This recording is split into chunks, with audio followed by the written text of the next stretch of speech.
Hello listeners, welcome back to hello slow story world. ఈరోజు మన channel కోసం నేను రాసిన కథ మన్నించు ఓ ప్రేమ పార్ట్ 5 అండి. ఈ కథలోని ముందరి భాగాలు చూడని వాళ్ళ కోసం కామెంట్స్లో లింక్స్ ఉన్నాయి అబ్బా. అలాగే ఛానల్లో ప్లేలిస్ట్ కూడా ఉంది. కొంచెం సబ్స్క్రైబ్ చేసుకొని చూస్తూ కథ నచ్చినట్లయితే ఓ చిన్ని లైక్ చేసి కథ ఎలా ఉందో ఓ బిల్లి కామెంట్ రాయండి. ఇంక మనం కథలోకి వెళ్ళిపోదామా? ఆద్యకు అరవింద్తో పెళ్లి జరిగింది అని ఆద్య మామయ్య వాళ్లకు తెలిసి అరవింద్ ఇంటి మీదకు గొడవకు రాగా అరవింద్ వారికి గట్టిగా బుద్ధి చెప్పి పంపేయగా ఆ తరువాత తండ్రి విశ్వనాథ్ని కూడా బయటకు పంపి లోపలికి వెళ్ళగా ఆద్య అప్పటిదాకా జరిగిన దాంతో మౌనంగా సోఫాలో కూర్చొని ఆలోచిస్తూ ఉంటే అరవింద్ లోపలికి వచ్చి ఆమెను అలా చూసి కిచెన్ వైపు వెళ్ళి ఆమెకు ఆరెంజ్ జ్యూస్ని ఇంకా కొన్ని స్నాక్స్ని తెచ్చి ఇచ్చి, ఆద్య ఇవి తిని నువ్వు ముందు ఫ్రెష్ అవి వస్తే ఈలోపు నేను వంట చేస్తా. నువ్వు ఇప్పటిదాకా పడుకుని ఉన్న రూమ్ ఉంది కదా, ఆ రూమ్లోనే నీకు సంబంధించిన ప్రతిదీ కూడా నేను కొని తెచ్చి పెట్టా. నువ్వు అక్కడ ఫ్రెష్ అయ్యి కిందికి రా, ఇద్దరం కలిసి తిందాం అంటూ చెప్పి వంట ప్రిపేర్ చేయడానికి వెళ్ళిపోగా ఆద్యకు ఒంట్లో ఓపిక లేకపోవడంతో ముందైతే ఆమె తన ఆలోచనను పక్కన పెట్టి ఆమె ఎదురుగా ఉన్న జ్యూస్ని స్నాక్స్ని తిని తాగి రూమ్కి పోయి తన ఫ్రెండ్ అయిన నేహకు కాల్ చేసి ఆమెకు ఆ రోజు జరిగిన ప్రతి సంఘటన గురించి నేహతో చెప్పగా నేహ ఆద్య చెప్పిన మాటలకు షాక్ అవుతూ, ఆద్య ఏంటి నువ్వు చెప్పేది? అరవింద్ సార్ నీ భర్త? అసలు ఇలా ఎలా జరిగిందే? అయినా నీ గురించి ఆయనకు అంతా తెలిసిపోయిందా? అసలు ఇదంతా ఎలా సాధ్యమే అంటూ నేహ అంటూ ఉంటే ఆద్య కూడా నాకేం తెలిసే బాబు, అసలు సార్కి నా గురించి ఎలా తెలిసిందో నాకే తెలియడం లేదు. అసలు నాకైతే ఇప్పుడు ఏం చేయాలో అర్థమే కావడం లేదు. ఇక్కడి నుంచి అయితే ఎటైనా పారిపోవాలనుంది నాకు. కానీ అలా కుదురుతుందా? అరవింద్ సార్ ఎంత పలుకుబడి ఉన్నవారో నీకు నాకు ఇద్దరికీ తెలుసు కదా. నేను సార్ నుంచి దూరంగా ఎక్కడికి వెళ్ళినా కూడా ఆయన తెలుసుకుంటాడు. ఇప్పుడు ఎలాగే నేహ అంటూ ఉంటే నేహ ఒక 10 సెకండ్లు ఆలోచించిన తరువాత, చూడు ఆద్య, అయిందేందో అయిపోయింది. జరిగిన దాంట్లో నువ్వు చేసిన తప్పైతే ఏమీ లేదు. నీ గురించి అన్నీ తెలుసుకుని సార్ తనంతట తానే నిన్ను పెళ్లి చేసుకున్నాడు. కాబట్టి ముందు నువ్వు నీ కంగారును తగ్గించుకొని అరవింద్ సార్తో మనసు విప్పి మాట్లాడు. ఆ తరువాత ఏం చేయాలో చిన్నగా ఆలోచించుకోవచ్చు. ఒకవేళ నీ పెళ్లిలో మోసం ఏదైనా ఉంటే నేను నీకు ఆ బంధం నుంచి విడిపోవడానికి ఖచ్చితంగా సాయం చేస్తా ఆద్య అంటూ చెప్పగా నేహ మాటలు విన్న ఆద్య సరే అంటూ చెప్పి ఫోన్ పెట్టేసి ఫ్రెష్ అయి వచ్చింది. ఆద్య కిందికి వచ్చేలోపే అరవింద్ ఆమెకు ఇష్టమైన పులిహోర, పన్నీర్ మసాలా కర్రీ, మునక్కాయ సాంబారు, అప్పడంతో పాటు డైనింగ్ టేబుల్ని రెడీ చేశాడు. ఆద్యకు ఆ వంటకాల గుమగుమలకే ప్రాణం లేచి వచ్చినట్లు అయ్యి కడుపులో ఎలుకలు పరిగెడుతూ ఉంటే ముందైతే మౌనంగా ఆమె త్వరగా 10 ముద్దల దాకా తినేసి కొంచెం ఆకలి తీరగానే నెమ్మదిగా తింటూ, అరవింద్ సార్ మీరు ఎందుకు నన్ను పెళ్లి చేసుకున్నారో నాకు ఇందాక చెప్పారు. కానీ నా గురించి, నా తండ్రి గురించి అంత స్పష్టంగా మీరు ఎలా తెలుసుకోగలిగారు? అసలు ఎందుకు తెలుసుకున్నారు?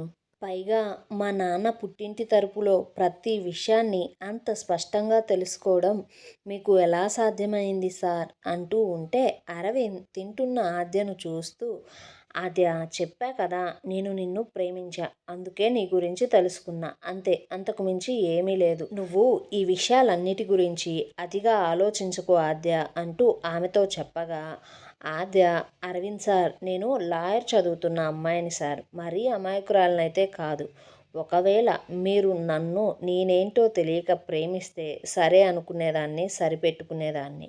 కానీ మీకు నా గురించి, నా స్థితి గురించి, నా తండ్రి పరిస్థితి గురించి తెలిసినా కూడా మీరు నన్ను చేసుకున్నారు. అది కూడా నన్ను ఒక విధంగా బ్లాక్మెయిల్ చేసి పెళ్లి చేసుకున్నారు. అందుకనే నాకు ఈ పెళ్లి మీద చాలా అనుమానాలే వస్తున్నాయి. ఎందుకంటే మీరు ఈ దేశంలోనే టాప్ 20 బిజినెస్ మ్యాన్స్లో ఒకరు. పైగా మీ నాన్నగారు రాష్ట్రంలోనే పేరు, హోదా, పలుకుబడి ఉన్న పోలీస్ ఆఫీసర్. నిజం చెప్పాలి అంటే మా నాన్నను అరెస్ట్ చేసింది మీ నాన్నే. అలాంటి వారు ఎంత జాగ్రత్తగా ఆలోచించి నిర్ణయం తీసుకోవాలి నా విషయంలో. ఎందుకంటే మీరు చేసే పని ఏదైనా సరే మీ బిజినెస్ని అలాగే మీ నాన్న స్థాయిని నిలబెట్టేలా ఉండాలి, నేలమట్టం చేసేలా కాదు. కానీ మీరు ఇప్పుడు చేసిన ఈ పని అలా లేదు. ముఖ్యంగా నా విషయంలో. ఎందుకంటే నా బ్యాక్‌గ్రౌండ్ అస్సలు బాగాలేదు. నన్ను చేసుకోవడం వల్ల మీరు పెద్ద జీరోగా మారినా కూడా అనుమానమే లేదు. కానీ మీరు కావాలనే నన్ను చేసుకున్నారు. కాబట్టి మీరు ఇప్పుడు తీసుకున్న ఈ పెళ్ళి అనే నిర్ణయం వెనక ఏదో బలమైన కారణం ఉండే ఉంటుంది అనేదే నా అనుమానం. కాబట్టి మీ ఉద్దేశమేంటో ప్లీజ్ సార్ నాకు కొంచెం చెప్పండి అంటూ ఆద్య అరవింద్‌ని కొంచెం రిక్వెస్ట్ చేస్తూ అనుమానాలతో అడగ్గా, అరవింద్ ఆద్య మాటలకు ఎలాంటి సమాధానం చెప్పాలో అర్థం కాక కొంచెం సేపు ఆలోచించుకొని చివరకు ఆమె వైపు తిరిగి, ఆద్య, నేను నిన్ను ప్రేమించా. నిన్ను భార్యగా పొందాలి అనుకున్నా. కానీ నా ప్రేమ ముందు నువ్వు చెప్పిన ఈ విషయాలన్నీ కూడా నాకు జుజుబీల్లాగే కనిపించాయి. కాబట్టి నేను అన్నిటికీ తెగించి నిన్ను పెళ్లి చేసుకున్నా. సో నువ్వు ఇక వాటి గురించి ఆలోచిస్తూ నీ ఆరోగ్యాన్ని పాడు చేసుకోకు. అసలే డాక్టర్ కూడా నువ్వు చాలా వీక్‌గా ఉన్నావని చెప్పింది ఇందాక. కాబట్టి ఇప్పుడు నుండి నువ్వు కేవలం నీ చదువు మీద దృష్టి పెట్టు ఆద్య అంటూ అరవింద్ మాటలు వినగానే ఆద్య, చూడండి సార్, నా మెదడులో ఇన్ని ప్రశ్నలు ఉంచుకొని ప్రశాంతంగా ఉండు, హాయిగా చదువుకో అంటే నాకు ఎలా సార్ చదువు బుర్రకెక్కేది మీరే చెప్పండి. అందుకే సార్ ప్లీజ్ నాకు సరైన కారణం చెప్పండి అనడంతో అరవింద్ ఒక 10 నిమిషాలు మౌనంగా ఆలోచించుకొని, ఆద్య, నీ వల్ల, నీ పెద్ద మనసు వల్ల మా అమ్మ బ్రతికింది. కాబట్టి నేను ఆ వయసు నుంచి, అప్పటి నుంచే నిన్ను ఆరాధిస్తూ ఉన్నా. నువ్వు నీటిలో కమలం లాంటి దానివి ఆద్య. కమలం బురదలో ఉంది అని దాని విలువ తగ్గిపోదు.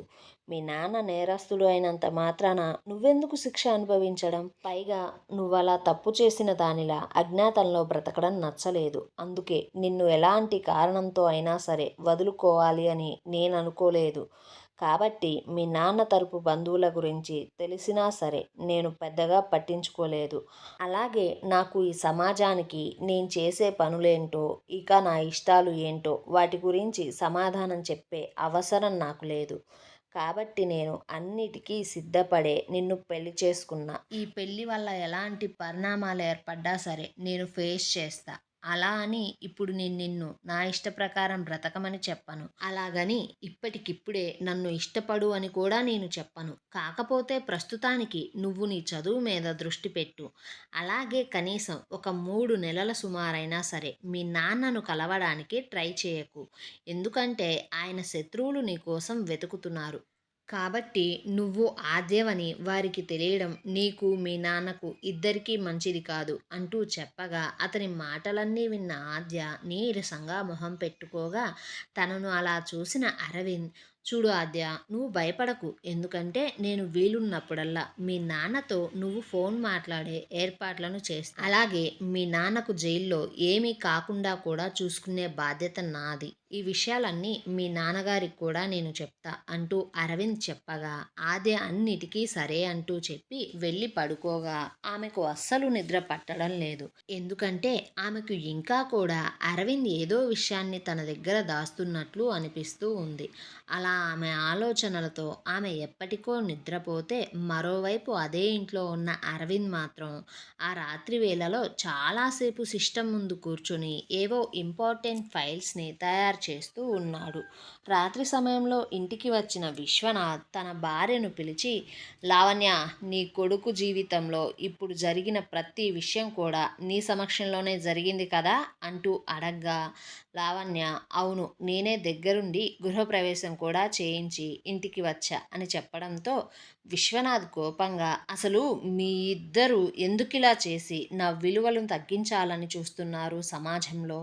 తల్లి కొడుకులు ఇద్దరూ కూడా అసలు నా మాట ఎందుకు వినడం లేదు అంటూ ఉంటే లావణ్య కోపంగా, 25 ఏళ్ళు మీరు అనుభవిస్తున్న విలువ ఇక చాలండి. ఇప్పటి నుండైనా ఆ పిల్ల కొంచెం ప్రశాంతంగా బ్రతకాలి. అందుకే ఇలా చేశా. ఎందుకంటే నువ్వు చేసిన పాపాలు మాకు అంటుకోకుండా కడుక్కునే ప్రయత్నమే ఇది. అలా కడిగేసుకునే ప్రయత్నం ఇప్పటికైనా చెయ్యకపోతే ఇక మేం కనీసం మనుషులం కూడా అవ్వము.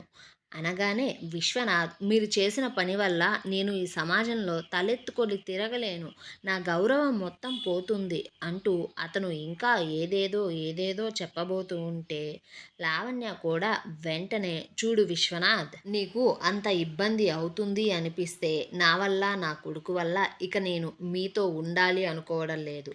నేను నా కొడుకు దగ్గరికి, కోడలి దగ్గరికే వెళ్ళిపోతా. మీరు ఒక్కరే ఉండండి ఇక్కడ.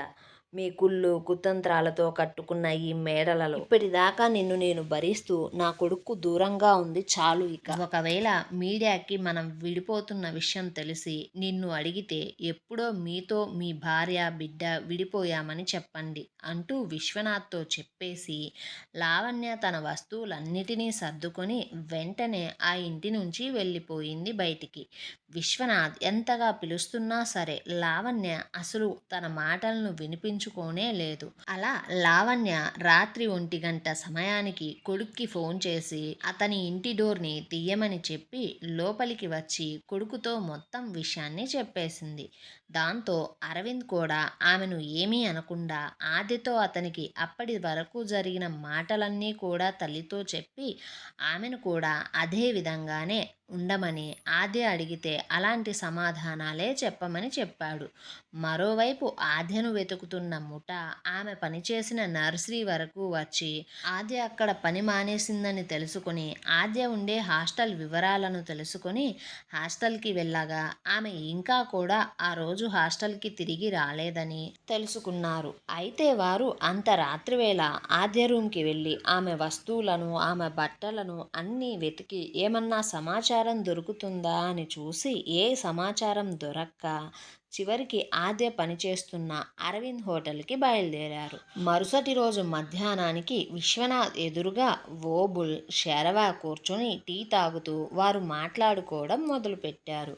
ఇంట్లో ఉన్న లావణ్యను అప్పుడే చూసిన ఆద్య, మీరు మీరు సార్ వాళ్ళ అమ్మగారు కదా అంటూ ఉంటే లావణ్య చిన్న నవ్వుతో, ఆద్య అమ్మగారు కాదు, అత్తయ్య అని పిలువు ఇక్కడి నుంచి అంటూ ఆమె అదే మాటల పొరపాటులో, మీ నాన్న కూడా నన్ను చెల్లెమ్మ అంటూ పిలుస్తాడమ్మా, ఇప్పుడు అది నువ్వు అత్తయ్య అని పిలిస్తే నిజం అవుతుంది అంటూ అనగా అక్కడ ఉన్న అరవింద్, ఆద్య ఇద్దరూ షాక్ అయిపోయారు లావణ్య మాటలను విని.